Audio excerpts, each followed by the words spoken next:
morning, welcome back to our Ask the Agronomist video series. I'm Kyla Latham here with Phil Long. How are you doing today, Phil? I am doing fantastic. Good, good. How about the snow we got this week? Yeah, that's okay, I guess.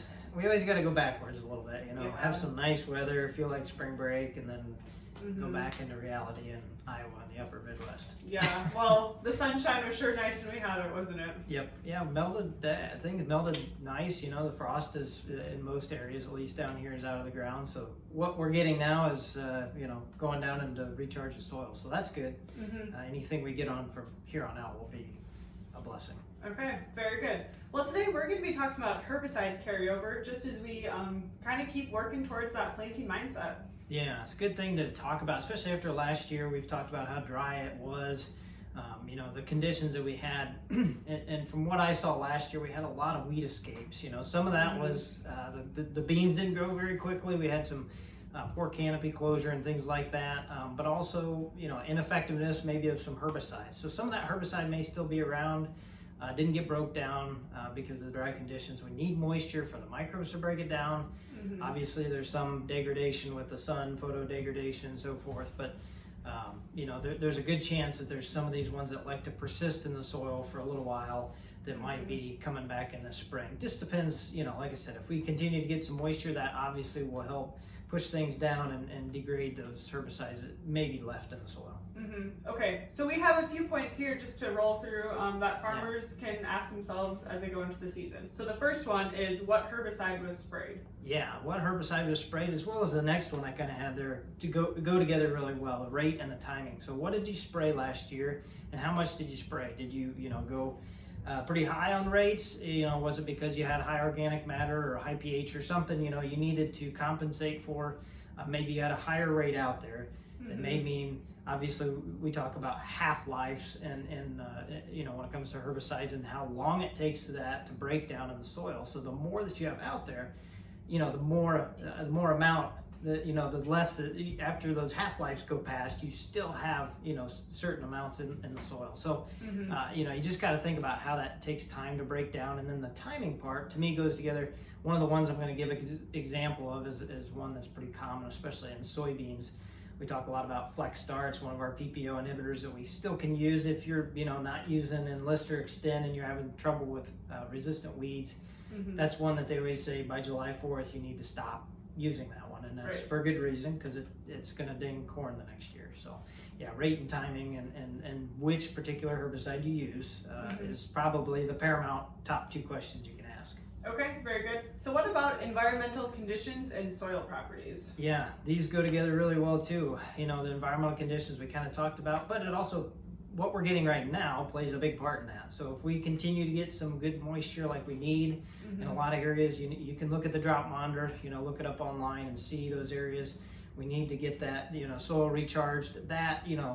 That's not a direct indication of how well herbicides break down, but it's indicating how much moisture is out there to help that biology break down that chemical as well. So the soil properties part, this is, so when you plan on using higher rates for, more organic matter, higher clay content, things like that maybe are a little bit antagonistic towards your goal of trying to control weeds, they're gonna, to some extent, they're gonna take up some of that herbicide. It makes it a little more of a challenge. That's why you have to put down extra so that the plants, the weeds will take it up. So those things all play a role in terms of how quickly it degrades, and they also hold on to it better. So versus a sandy soil. So if you have a sandy soil out there, it's gonna eventually move down through the profile too, out of anywhere that's really a worry for your crop this year.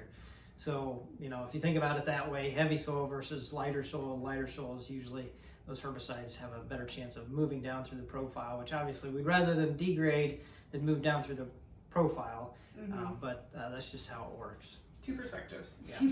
Okay, and then what about rotational crop sensitivity? Yeah, so this is the key. What we're talking about today essentially is, most farmers this year are rotating. Crop prices look good, so hopefully you're rotating.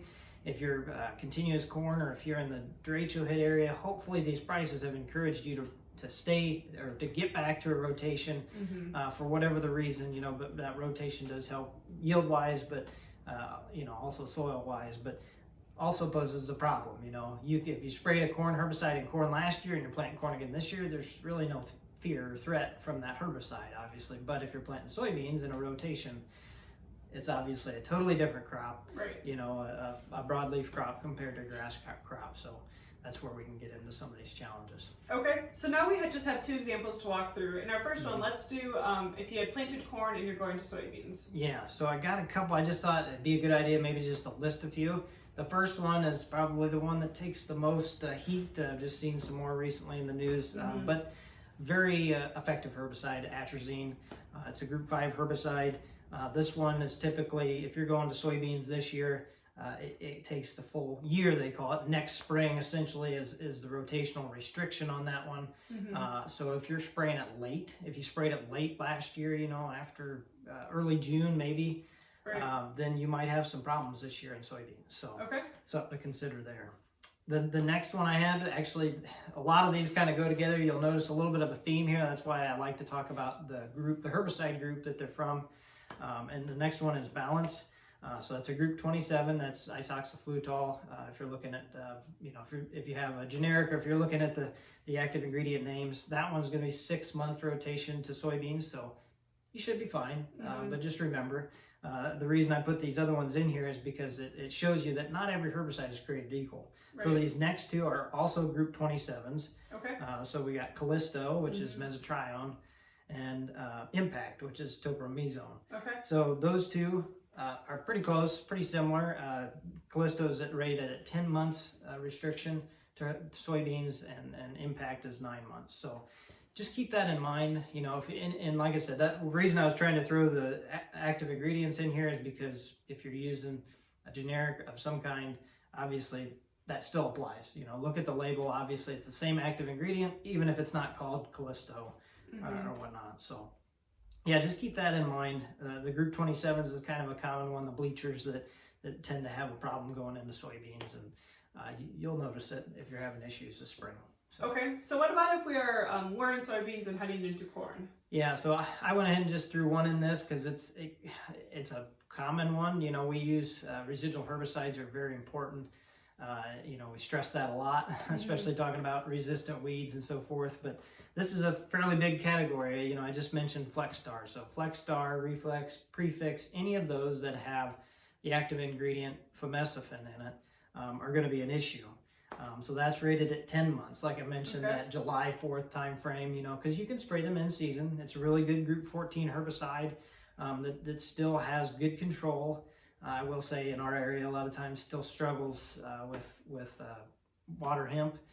Just depends on the environmental conditions when that herbicide is sprayed. But, you know, still a really good herbicide, and hopefully we'll have the use of this for many years to come.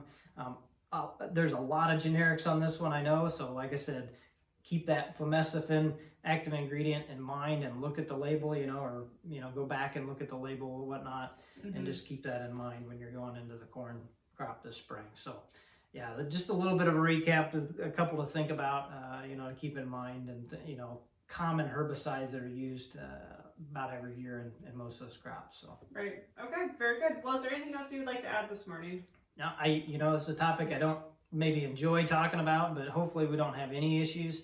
Seems like there's always some issues. You know, it's amazing how, you know, one location versus another, or small areas and pockets, you know, different small microclimates, I guess, if you will, you know, have different effects. So you never know, but just keep an eye out. If you see weird, goofy things happening early on, doesn't look like a disease, then, you know, maybe it's time to, you know, contact one of us or talk to somebody about it. Okay, very good. Well, thank you for joining us this morning. You're welcome. And thank you to our listeners for tuning in. Have a good day.